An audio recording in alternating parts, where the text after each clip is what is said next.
this point of order is being determined. It will be done. Dr. Sangeeta Balwant demand to restart the sugar mill at Nandganj in Gazipur district of Uttar Pradesh.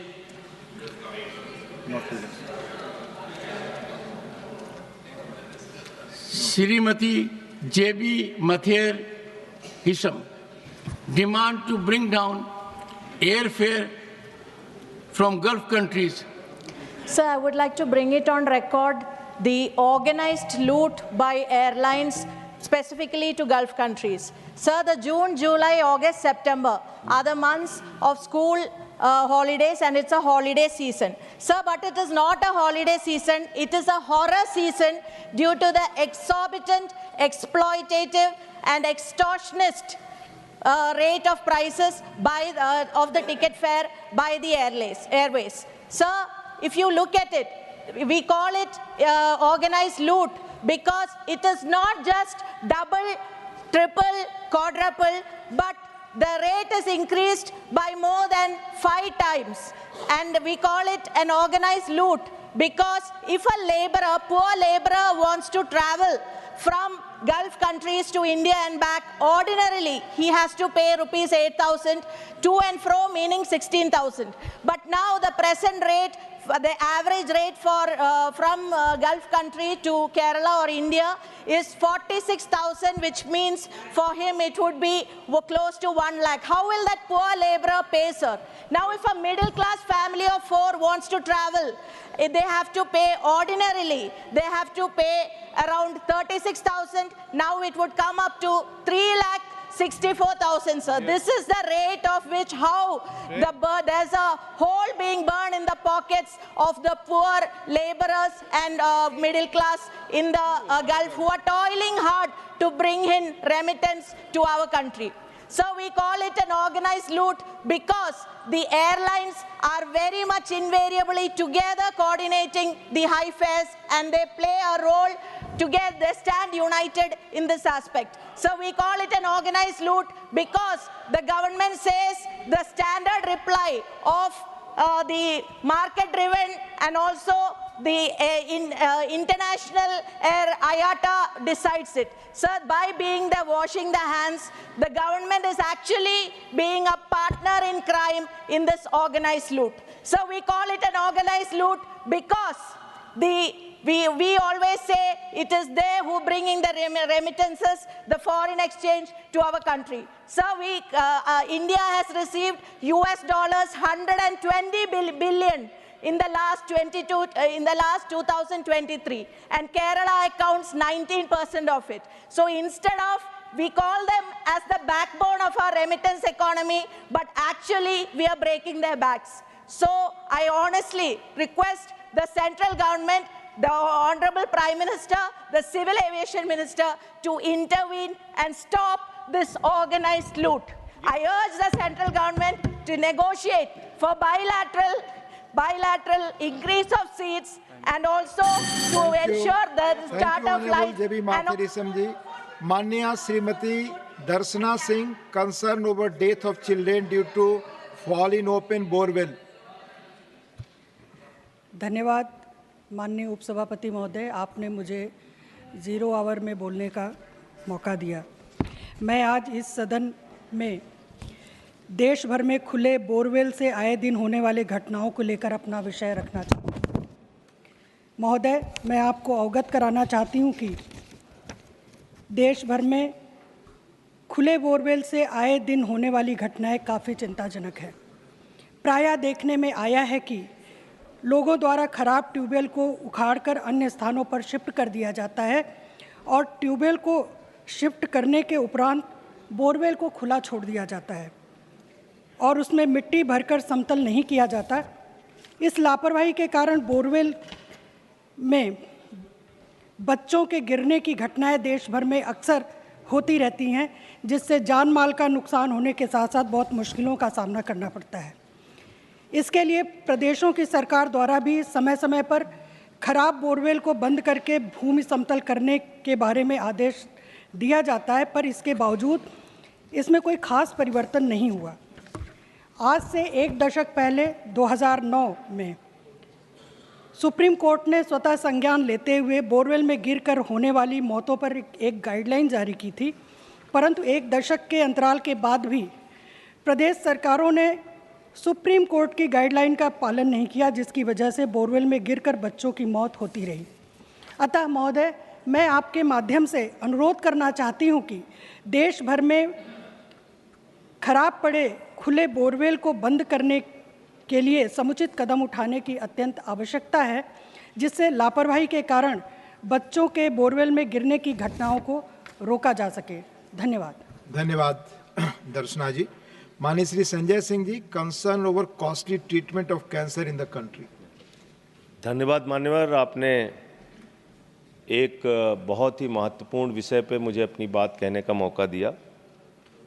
मान्यवर, cancer की बीमारी एक इतनी बड़ी और गंभीर बीमारी है कि आदमी दो तरीके से टूटता है। जिस व्यक्ति को कैंसर होता है वो शारीरिक रूप से टूटता है और उसका परिवार आर्थिक रूप से टूटता है।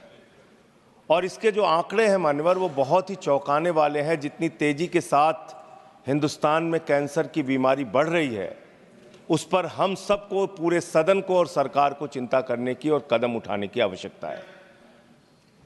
मान्यवर, WHO की रिपोर्ट के मुताबिक पिछले 3 साल में 22 लाख लोगों की मौत कैंसर से हुई है और अकेले 2022 में 9 लाख लोगों की मौत कैंसर से हुई है। मानवर, हमारे देश में कैंसर से इतने लोगों की जान चली जा रही है जितना किसी देश की आबादी नहीं है। मैं देख रहा था देशों की आबादी, भूटान की आबादी 7,80,000 है, गुयाना की आबादी 8 लाख है, लग्जमबर्ग की आबादी 6,53,000 है, मालदीव की आबादी 5,24,000 है। जितनी किसी देश की आबादी नहीं है, उससे ज़्यादा लोग हमारे देश में कैंसर से मर रहे हैं। और इसके बारे में मान्यवर, एक पार्लियामेंट्री स्टैंडिंग कमेटी की रिपोर्ट है जो इस सरकार के सामने विचाराधीन है और उसके सदस्य रामगोपाल, उसके अध्यक्ष रामगोपाल यादव जी यहाँ पे मौजूद हैं, वो पब्लिक डोमेन में है रिपोर्ट। उसकी कुछ रिकमेंडेशंस हैं जिसको देश के अंदर लागू करना बहुत आवश्यक है।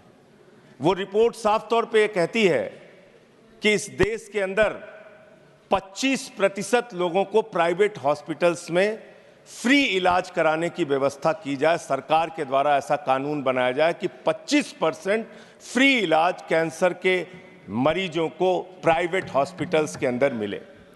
दूसरी बात मान्यवर, बच्चों को जो कैंसर हो रहा है, छोटे छोटे बच्चों को, उनको देख के परिवार पीड़ित होता है, बचने की कोई उम्मीद नहीं होती है, अपना घर बेच के, जमीन बेच के उसका इलाज कराते हैं। तो इसलिए बच्चों का इलाज पूरी तरीके से फ्री किया जाए अगर किसी बच्चे को कैंसर की बीमारी होती है। ये दूसरी सिफारिश उसमें है। और बड़े दुर्भाग्य की बात है मान्यवर कि हैजा, मलेरिया, ऐसी मेनिंजाइटिस टाइप ऐसी तमाम बीमारियां वो सरकार द्वारा नोटिफाइड की गई हैं, लेकिन कैंसर जैसी गंभीर बीमारी ये अधिसूचित नहीं की गई, ये नोटिफाई नहीं की गई। ये भी एक मान्यवर चिंता का विषय है। तो मैं अंत में सिर्फ इतना कहूंगा कि इस बीमारी को नोटिफाई किया जाए। धन्यवाद माननीय संजय जी, धन्यवाद। समय खत्म हो रहा है, धन्यवाद। माननीय Shri Maharaja Sanajaoba Leishemba demand to declare the Ima Keithel, that's women market of Manipur, as a living cultural heritage site. Thank you, Deputy Chairman Shah, for giving me this opportunity. And my 0-hour submission is demand to declare the Ima Kaithel Women Market of Manipur as a living cultural heritage site.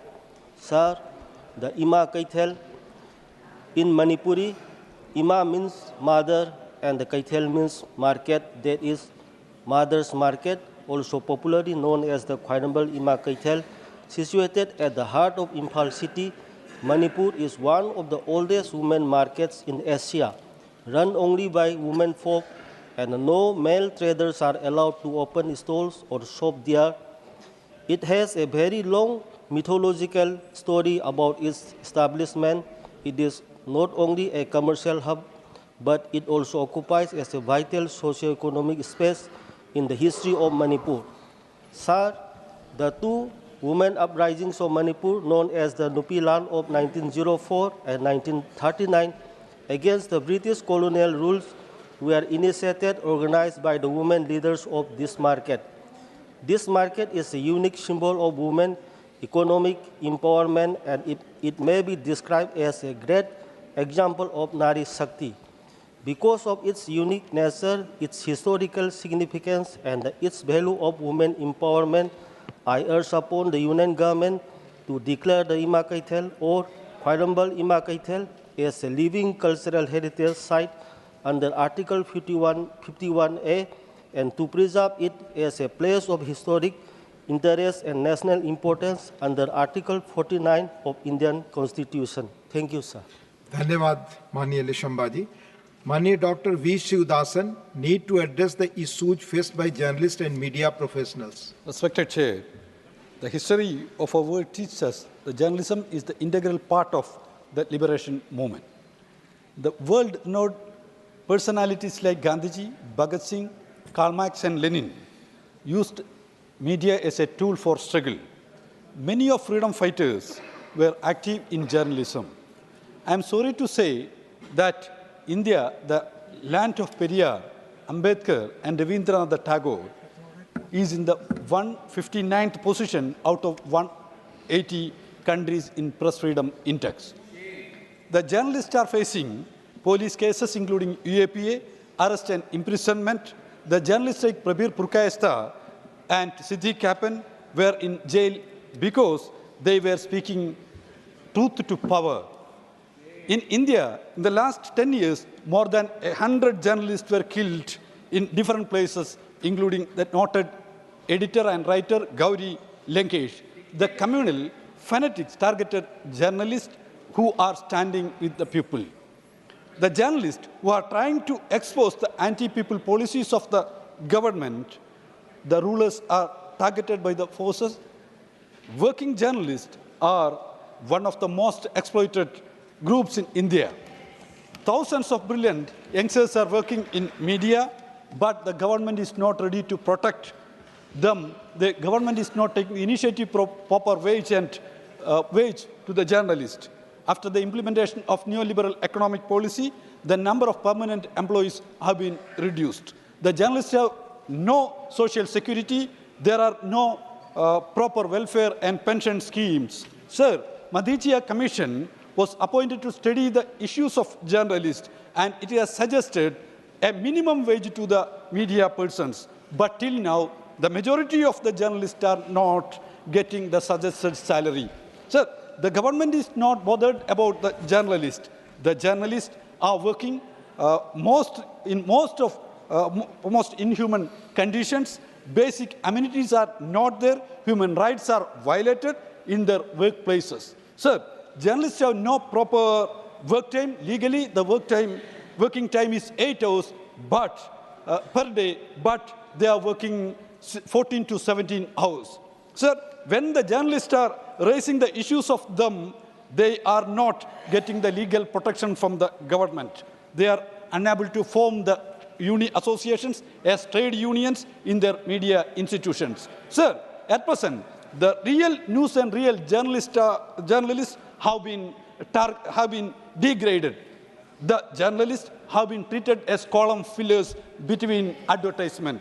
Sir, some of the media has given more importance to the advertisement than the news. Thank you, Dr. V. Shivasan ji. Now, Sri Mujibullah Khan, concern over delays in completion of national highway projects in Odisha.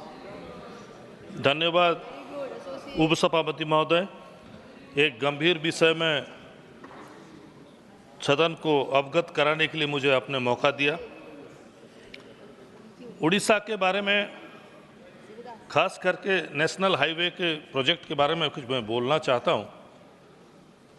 उपाध्यक्ष महोदय, उड़ीसा राज्य सरकार का जो रास्ता है, जो state highway है, वो हमारे मुख्यमंत्री, तत्कालीन मुख्यमंत्री नवीन बाबू जो स्टेट हाईवे बनाए हैं, उड़ीसा के हर गांव, हर गली, हर कूचा में रास्ता बहुत ही खूबसूरत है. जब तक कोई इंसान नहीं देखेगा तब तक वो समझ नहीं पाएगा। अगर कंपैरिजन किया जाए स्टेट हाईवे और नेशनल हाईवे तो सोचिए मत, जब कोई घर से निकलता है तो घर वाले पूछते हैं कौन से रास्ता में जा रहे हो। अगर वो नेशनल हाईवे में जा रहा है तो घर वाले ऊपर वाला से दुआ करते हैं, पूजा करते हैं कि वो सही सलामत वापस आ जाए। हमारे उड़ीसा का नेशनल हाईवे का हालत आपको बताना चाहता हूँ।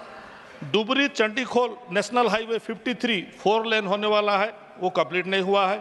राजामुंडा बारकोट नेशनल हाईवे 4 लेन वाला है। नेशनल हाईवे NH 23 वो भी कंप्लीट नहीं हुआ है। बरगढ़ बरपाली और बरपाली से बलांगीर नेशनल हाईवे 26 4 लेन वो भी कंप्लीट नहीं हुआ है। अनुगुल संबलपुर NH 55 कटक अनुगुल 55 ये 4 लेन है, ये भी कंप्लीट नहीं हुआ है। भद्रक बालेश्वर NH 16 वो भी कंप्लीट नहीं हुआ है। और झारसुगुड़ा भोजपुर जो वाइडिंग के लिए 49 NH वो भी कंप्लीट नहीं हुआ है। नेशनल हाईवे का हालत बहुत ही बुरा है अध्यक्ष महोदय। इसीलिए आपके माध्यम से मैं राज्य सरकार की तरफ से भी बोलिए या हम लोग सांसद के हिसाब से भी बोलिए, मैं अनुरोध करना चाहता हूं केंद्र सरकार को आपके माध्यम से, जो नेशनल हाईवे का हालत इतना बुरा उड़ीसा में क्यों है, किस कारण वजह से नेशनल हाईवे का हालत ऐसा हुआ है, इतना साल से कंप्लीट क्यों नहीं हो रहा है। 1-2 कंप्लीट नहीं होता अलग बात है, लेकिन करीब 6-7 ऐसा बड़ा प्रोजेक्ट है जो कंप्लीट नहीं हुआ है और काम भी बहुत धीमा चल रहा है और वो काम भी अच्छे क्वालिटी का नहीं है, क्योंकि इधर एक साइड में कंप्लीट होता है, दूसरे साइड में रास्ता खराब हो जाता है। तो आपके माध्यम से मैं अनुरोध करूंगा कि आप सरकार को निर्देश दीजिए कि नेशनल हाईवे का जो हालत है जितना जल्दी हो सके नेशनल हाईवे को ठीक करें और लोगों का जान और माल का रक्षा करें, क्योंकि कई एक्सीडेंट होता है अध्यक्ष महोदय। हर 1 दिन में 2 दिन में आप सुनेंगे नेशनल हाईवे में कहीं मोटरसाइकिल एक्सीडेंट, कहीं कार एक्सीडेंट, कहीं ट्रक एक्सीडेंट, ऐसे बहुत से कीमती जानें जा चुकी हैं। इसीलिए मैं आपके माध्यम से अनुरोध करूंगा कि जितने जल्दी हो सके उड़ीसा का नेशनल हाईवे को जल्दी रिपेयर किया जाए, कंप्लीट किया जाए और लोगों की जान और माल का बचाया जाए। बहुत बहुत धन्यवाद। धन्यवाद माननीय मुजीबुल्लाह जी। माननीय Shri Chunni Lal Garasia, demand for a new tourist circuit to promote tourism in Udaipur, Mewar and surrounding tribal areas. धन्यवाद उपसभापति जी, 0 ओवर्स में मुझे बोलने का मौका दिया, उसके लिए बहुत बहुत आभार। राजस्थान के पर्यटन सर्किटों में नए स्थलों के समावेश हेतु सर्वेक्षण की मांग मैं कर रहा हूं। महोदय, मैं राजस्थान वीर शिरोमणि जो वीरता, शौर्य, त्याग, पराक्रम एवं दृढ़ निश्चय के लिए जाने जाने वाले वीर योद्धा महाराणा प्रताप और उनके सेनापति राणा भूजा भील की धरती मेवाड़ उदयपुर से आता हूं। महोदय, उदयपुर एक विश्व प्रसिद्ध पर्यटक स्थल है। इसे जिलों की नगरी भी कहा जाता है और उत्तरी भारत का सबसे आकर्षक पर्यटक शहर भी माना जाता है। उदयपुर को हाल ही में विश्व का सबसे खूबसूरत शहर भी घोषित किया गया है। महोदय, राजस्थान में वर्तमान में 4 पर्यटन संभाग हैं: जोधपुर, जयपुर, अजमेर, कोटा। इसी तरह राजस्थान में लगभग 10 पर्यटन सर्किट है, जिनमें प्रमुख हैं मरू सर्किट, जिसमें जैसलमेर, बीकानेर, जोधपुर, बाड़मेर जिले आते हैं; शेखावटी सर्किट, जिनमें सीकर, झुंझुनू, चूरू जिले आते हैं; डुंडान सर्किट, जिनमें जयपुर, दौसा, आमेर जिले आते हैं; ब्रज मेवात सर्किट, जिसमें भरतपुर, सवाई माधोपुर, टोंक जिले आते हैं; हड़ौती सर्किट, जिनमें कोटा, बूंदी, बारां, झालावाड़ जिले आते हैं; मेवाड़ सर्किट, जिसमें उदयपुर, राजस्थान, राजसमंद, चित्तौड़गढ़ और भीलवाड़ा जिले आते हैं; मारवाड़ सर्किट, जिसमें अजमेर, पुष्कर और मेड़ता, नागौर जिले आते हैं; गोड़वड़ सर्किट, जिसमें पाली, सिरोही, जालोर जिले आते हैं। महोदय, मैं इस संदर्भ में सरकार से मांग करता हूं कि वर्तमान परिप्रेक्ष्य में इन पर्यटन सर्किटों में ऐसे कई पर्यटन स्थल हैं जो अभी तक इन पर्यटन सर्किटों में शामिल नहीं किए गए हैं। अतः मैं आपके माध्यम से सरकार से मांग करता हूं कि राजस्थान में इन सभी पर्यटन सर्किटों सहित बांसवाड़ा, डूंगरपुर, राजसमंद, चित्तौड़गढ़, भीलवाड़ा, उदयपुर में नए पर्यटक स्थलों का सर्वेक्षण करवाकर इन स्थलों को। धन्यवाद माननीय चुन्नीलाल जी।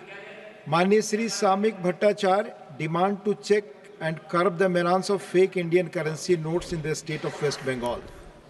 माननीय उपाध्यक्ष महोदय, ये बहुत गंभीर विषय है।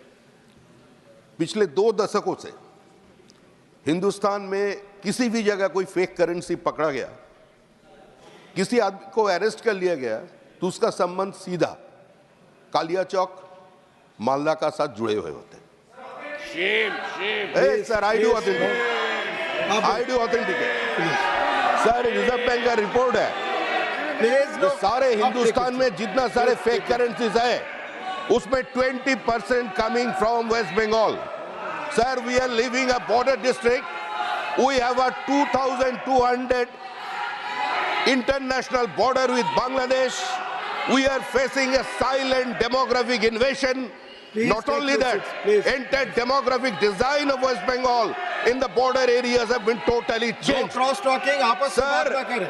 आज जो फेक करेंसी है, ये फेक करेंसी सिर्फ एक आज पश्चिम बंगाल का बीमारी नहीं है।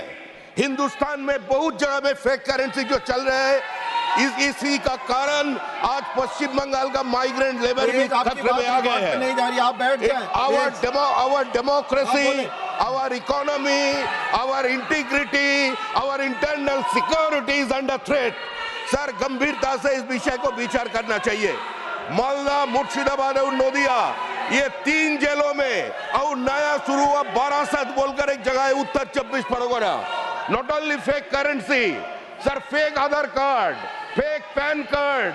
अब ये सारे सदनों में जो सदस्य बैठे हुए हैं, सभी का स्टेट पास देखिए, सभी जगह पकड़ा जाता है। जो माइग्रेंट लेबर पहुंचता है बांग्लादेश से यहाँ, सर, साइड जो लोग एक बार इस देश को नापाक बोलकर चले गए थे, जो ये डिमांड उठाते हैं, जब minority has right to self determination, हमको अलग स्टेट चाहिए, इसी का साथ जुड़े हुए हैं। सर, ये रुपया से बंगाल में तैयार नहीं होता, बांग्लादेश से आ रहा है, और किसी भी एक एजेंसी का माध्यम से इसको बंद नहीं कर सकते। अगर NIA, border security force, West Bengal police एक साथ काम करे, उसका साथ साथ सभी राजनीतिक दल सहमत हो और उसमें जनता का भीतर जागरूकता पैदा करे, तभी हम इसको रोक सकते हैं। और ये सीरियस थ्रेट है सर। जैसे हमारे डॉक्टर मनमोहन जी बोले थे प्रधानमंत्री रहते हुए, जब Maoist is the biggest threat to internal democracy, और हम भी आज बोल रहे हैं, जो आज changing of demography in the border states and this kind of fake currency, these Bangladeshi infiltrators, they are the biggest threat to Indian challenges. Fake currency, please. Thank you. Thank you. माननीय श्री मोहम्मद नदीमुल हक, demand to streamline the process of issuing of notices by Income Tax Department. माननीय श्री मोहम्मद नदीमुल हक, not present. माननीय Shri Dhananjay Bhimrao Mahadev, demand for the Bharat Ratna award to noted literature late Annu Bhau Sathe. धन्यवाद उपसभापति जी। मैं अपनी मातृभाषा मराठी में बोलने की अनुमति चाहूँगा। साहित्य रत्न, महाराष्ट्र भूषण, लोकशाहीर अण्णाभाऊ साठे हे दलित साहित्याचे संस्थापक म्हणून ओळखले जातात। त्यांच्या साहित्यिक कार्यामुळे समाजातील दुर्लक्षित आणि शोषित वर्गाला आवाज मिळाला आणि सामाजिक न्यायाची चळवळ अधिक मजबूत झाली। त्यांनी आपल्या लेखनातून दलित समाजाच्या वेदना आणि संघर्षांना आवाज दिला। त्यांच्या साहित्याने दलित समाजाला अस्मितेची जाणीव करून दिली आणि आत्मसन्मानाची भावना निर्माण केली। त्यांच्या लेखनात सामाजिक न्याय, समता आणि अन्यायाविरोधात कठोर टीका आहे। माझा रशियाचा प्रवास या प्रवास वर्णनात त्यांनी रशियातील समाजवादी व्यवस्थेचे वर्णन केले आहे।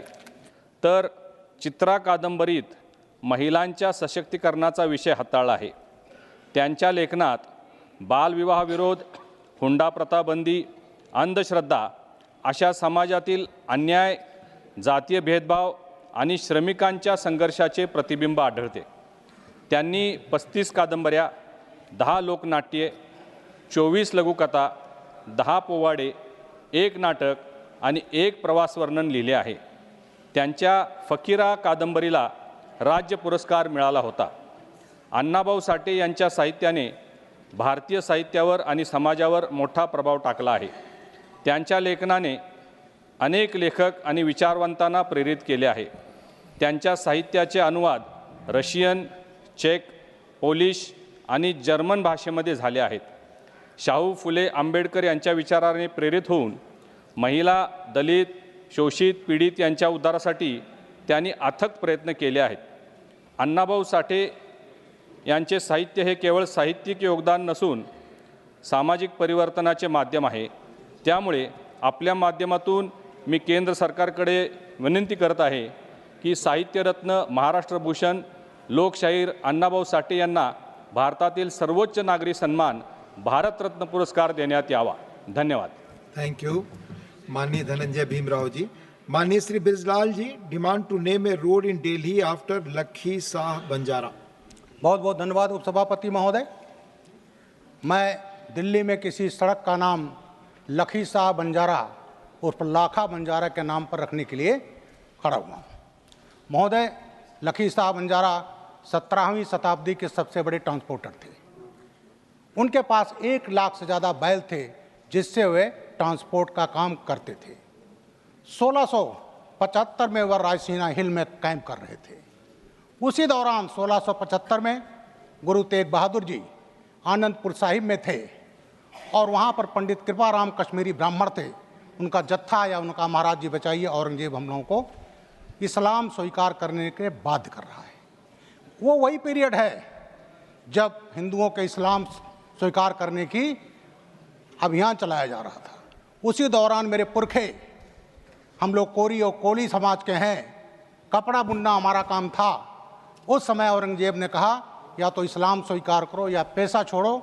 हमारे समाज के पास कपड़ा बुनने के अलावा कोई पैसा नहीं था.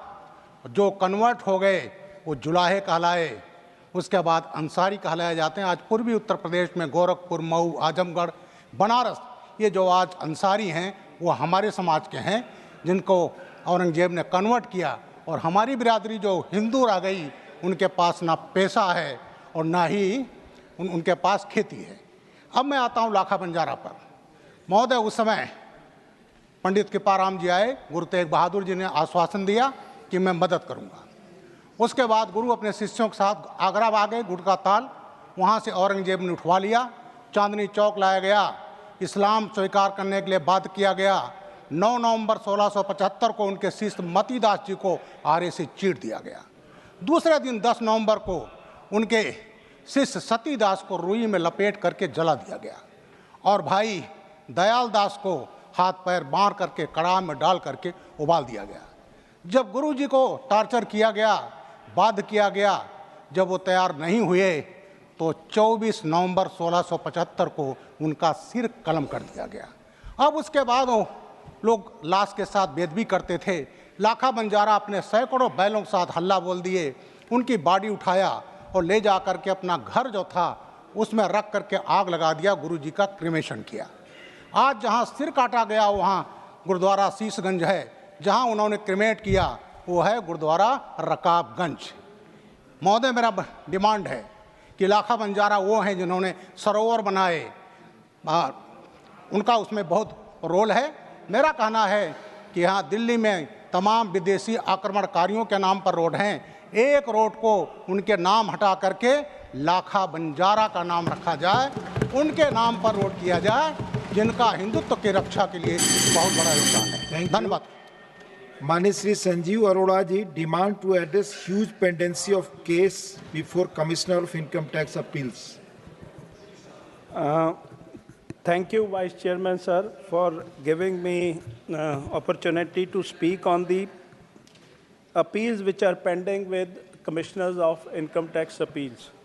Sir, I would like to express my deep concern regarding the significant backlog of appeals pending before Commissioner of Income Tax Appeals in India. The current situation is worrisome because as of April 2024, a staggering number of 5 lakh appeals remain unresolved with CIT, with the majority of these lodged within the recent implemented faceless appellant system.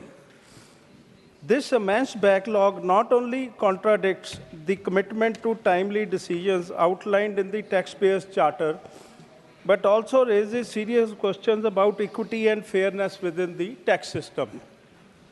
Sir, in last financial year, only 61,311, around 10% cases were resolved, which is around 10%, and I am sure equal number must have been filed also. To address the critical situation, I urge the Honorable Minister, through you, to consider the following measures in the upcoming time. It had written budget, but the budget is there, so it can be considered in the budget also. Strengthening legal framework, enact appropriate legislation to enforce stricter time limits on CIT appeals for appeal disposal. The current advisory limit of 1 year is insufficient. Sir, it is an advisory limit, but it's not being adhered to. Taxpayer relief measures, introduce measures to provide relief to taxpayers, waiving the requirement of 20% prepayment before filing appeal, refunding excess tax collected recovered during prolonged delays, granting automatic stay on penalties and prosecution for appeals exceeding the specific time frame, accountability for delays, establishing a system of accountability to address the root causes of delayed within the system. The current pendency crisis discourages taxpayer compliance and undermines the integrity of the tax system.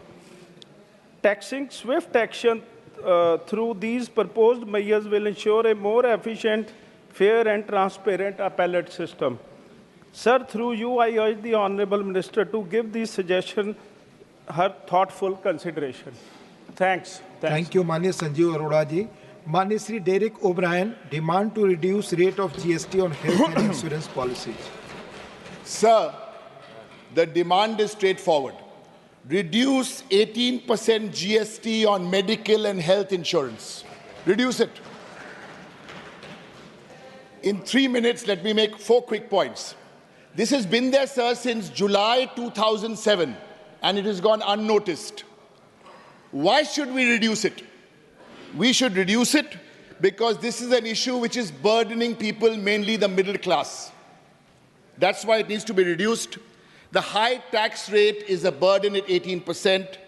Insurance penetration is low in India, sir. Internationally, it's more than 7%. India, it's under 4%, just about 4%. That's why it should be reduced. Sir, and there's an imbalance in the insurance sector where 75% is health insurance and 25% only is medical. 75% is life insurance and 25% is medical insurance. Sir, how can this be done? Who has raised this? 2 of our MPs here, Saket and Dola Sen, have raised it. My Chief Minister has written a letter to the Finance Minister to reduce it. They won't listen to us, sir. Okay? At least listen to the minister, cabinet minister from there who's also written to the Finance Minister. He's on a highway. From the BJP, he's written. They should listen to him, sir. But when we write, the Finance Minister will say, no, I can't do anything. GST Council will change it. That is a flawed argument. This is a flawed argument. The ratio in the GST Council, is NDA 2, India parties, everybody else 1. GST Council, as said by the Supreme Court, is an advisory body. So, sir, we mustn't allow the Finance Minister to hide behind the curtain of the GST Council, sir. You mustn't. Sir, this is a middle-class issue. This is not a political issue. Mr. Chidambaram a few days ago said he's got a lot of experience. He said the Finance Minister should listen. Listen. Sir, I appeal. I know all the India parties will be together. I appeal to the Biju Janata Dal also to please associate with this issue. You must associate with this issue because it's touching the middle class. And this argument, please, I request the finance minister to come next 3-4 days and say on the floor of this house that this is not working because there's a GST council meeting happening. Sir, if this doesn't happen in the next 3-4 days, Andolan chalu rahega for this, sir. The people of India cannot have medical insurance for GST. Thank you, sir. Thank you. Manya Dr. Sangeeta Balwant. Manya Dr. Sangeeta Balwant demand to restart the sugar mill at Nandganj in Gazipur district of Uttar Pradesh.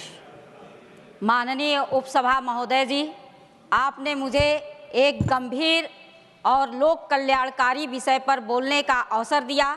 इसके लिए मैं आपको हार्दिक धन्यवाद प्रेषित करती हूँ। महोदय, मैं उत्तर प्रदेश गाजीपुर ज़िले से हूँ और केंद्र सरकार का ध्यान वहाँ बंद पड़ी चीनी मिल की तरफ आकृष्ट करना चाहती हूँ। पटेल आयोग की संस्तुति के बाद 1978 में मेरे गाजीपुर जनपद में नंदगंज सिहोरी में एक चीनी मिल की स्थापना हुई थी और यह चीनी मिल 19 साल तक लगातार चली और जब यह चीनी मिल चलती थी तो जनपद के लगभग 12 लाख कुंटल गन्ने से चीनी बनाई जाती थी, जिससे वहाँ के किसानों में एक खुशहाली थी और हजारों हाथों को रोजगार मिला था। और केवल जनपद गाजीपुर में ही नहीं, आसपास के जनपद जो थे वहाँ के गन्ना किसानों में भी एक खुशहाली थी और वो समृद्ध थे।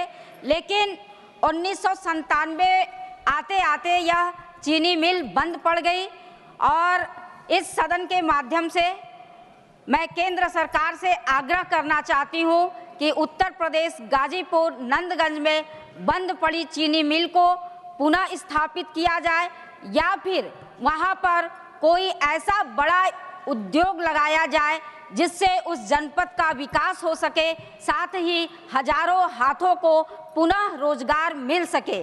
इस निवेदन के साथ मैं 2 स्वरचित पंक्तियों के साथ अपनी वाणी को विराम देना चाहूँगी। चूँकि राष्ट्रीय पर्व स्वतंत्रता दिवस आ रहा है, कहना चाहूँगी। आपका विषय नंदगंज पर है। जी बिल्कुल, नंदगंज देश में ही आता है, समय मेरा अभी बचा हुआ है। वतन के चिराग हो तो उजाला करो, वतन के चिराग हो तो उजाला करो, दिल में मुल्क से मोहब्बत भी पाला करो। ये जमीन ये आसमां मेरा भी है और तेरा भी है, गैर देशों की जयकार लगाकर अपना मुंह मत काला करो, अपना मुंह मत काला करो। जय हिंद, जय भारत। माननीय श्रीमती रेणुका चौधरी जी, माननीय Shrimati Renuka, no nothing please. माननीय श्रीमती रेणुका चौधरी जी, माननीय श्रीमती रेणुका चौधरी जी, प्लीज आपस में बात न करें। माननीय Shrimati Renuka Chaudhary ji, demand to facilitate the issuance of credit card to senior citizens of the country. Sir, there is an issue which is contraindicatory to what we are experiencing.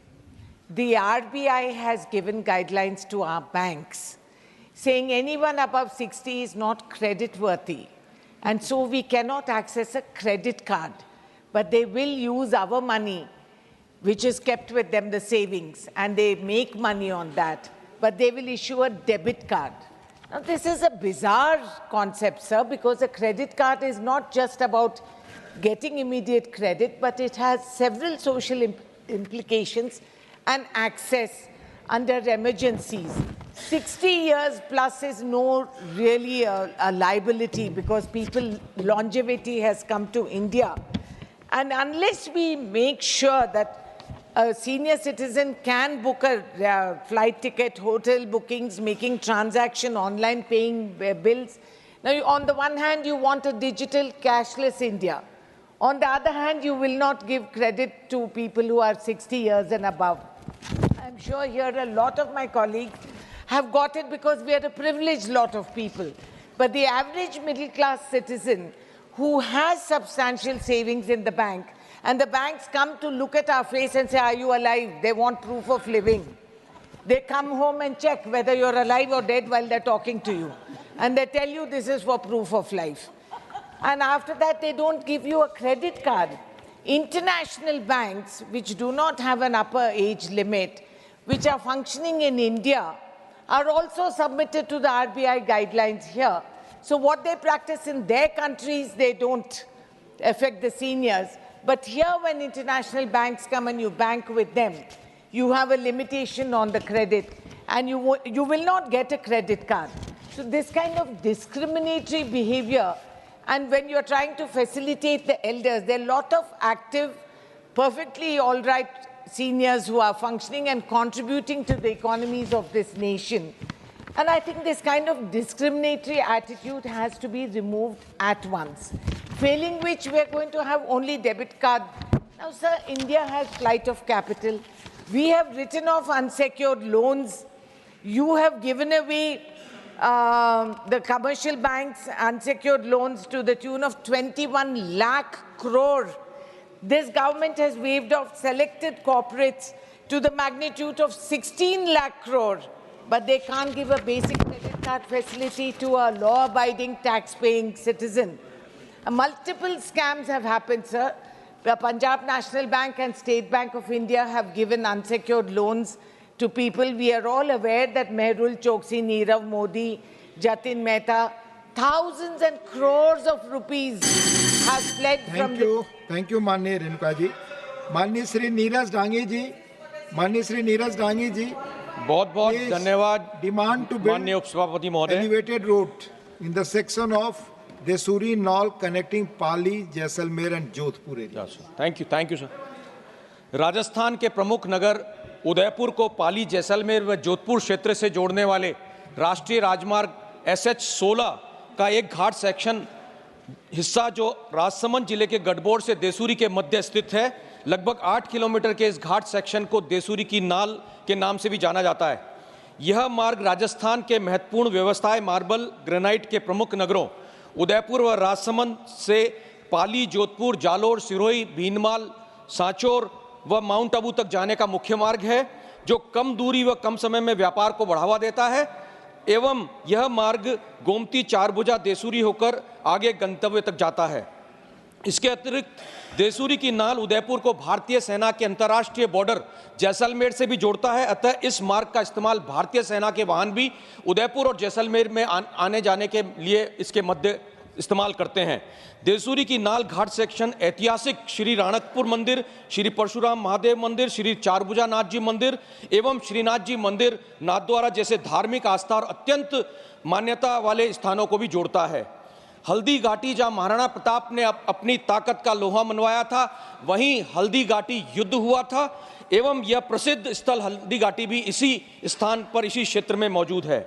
Aravalli पर्वत श्रृंखलाओं के समीप यूनेस्को वर्ल्ड हेरिटेज साइट विश्व विख्यात कुंभलगढ़ दुर्ग भी यहीं स्थित है, जिसकी दीवार the great wall of India विश्व के the great wall of China के बाद दूसरी सबसे बड़ी दीवार है। उपसभापति महोदय, एक दर्दनाक हादसे का भी जिक्र करना चाहूंगा।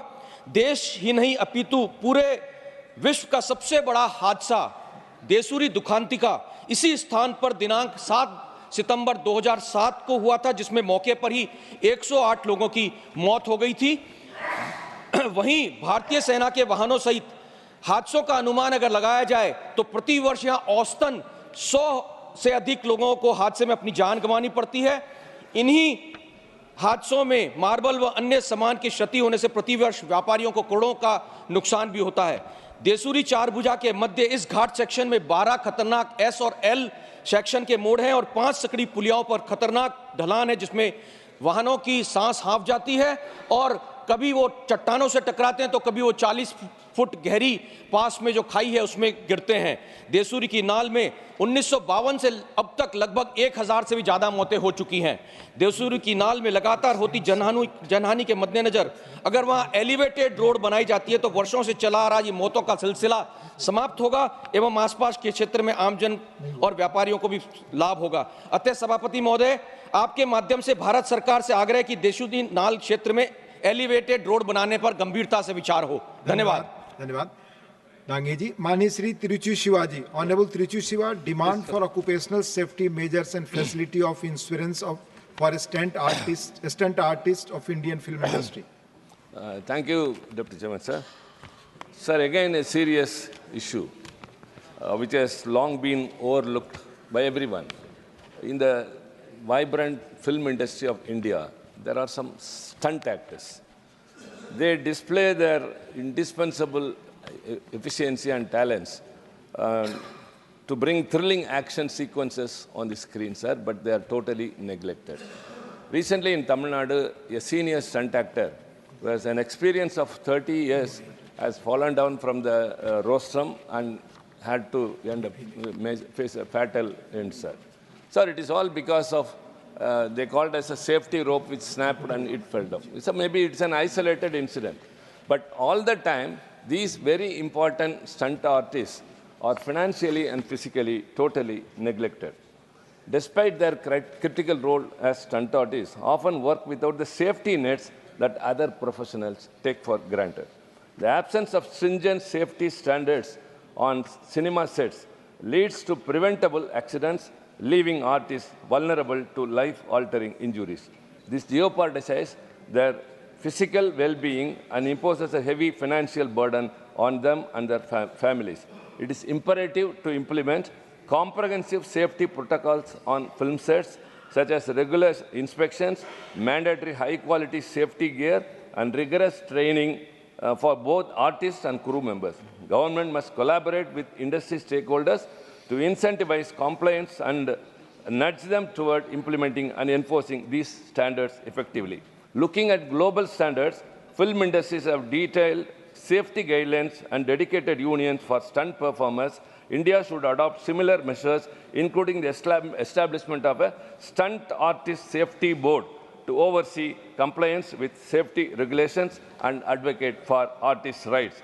Furthermore, one must recognize the financial insecurities faced by the stunt artists, and many of them lack access to basic insurance coverage, as private sector insurance companies often deem their work too unsafe to accommodate.